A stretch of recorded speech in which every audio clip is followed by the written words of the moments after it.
विधानसभा निवडणुकीच्या पार्श्वभूमीवर महाराष्ट्रातील सत्ताधाऱ्यांनी महाराष्ट्रातील शेतकऱ्यांचं संपूर्ण कर्ज माफ करण्याचे आश्वासन दिलेलं होतं.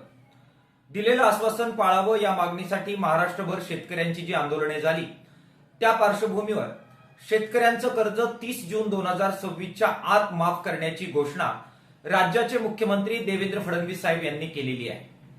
मागील अनुभव पाहता केवळ थकीत कर्जच शेतकऱ्यांचं माफ होत असतं. महाराष्ट्रात सध्या ऊसाचा गाळीप हंगाम हा मोठ्या प्रमाणात सुरू आहे. शेतकऱ्यांना पहिली उचल रास्त प्रमाणे मिळावी यासाठी किसान सभा आणि ऊस उत्पादक शेतकरी संघर्ष समितीच्या वतीने जोरदार आंदोलने सुद्धा सुरू आहेत. या पार्श्वभूमीवर बऱ्याचदा बँका कारखान्यांना संपर्क करतात आणि शेतकऱ्यांच्या पहिल्या उचलीमधून किंवा ऊस पेमेंटमधून परस्पर कर्जाची वसुली कारखान्यांच्या माध्यमातून करतात.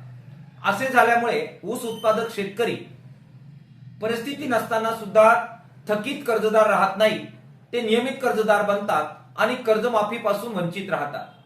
ऊस उत्पादक शेतकरी कर्जमाफीपासून वंचित राहायला नको असतील तर अशा प्रकारची कर्जमाफ वसुली ही कारखान्यांच्या मार्फत परस्पर होता कामा नये. किसान सभेच्या वतीनं आम्ही आवाहन करतोय की कारखान्याने अशा प्रकारे परस्पर शेतकऱ्यांची कर्ज वसुली करू नये. कर्जाच्या हप्ते हे ऊस पेमेंट मधून वसूल करू नये, जेणेकरून असे सर्व शेतकरी हे कर्जमाफी योजनेसाठी पात्र राहतील.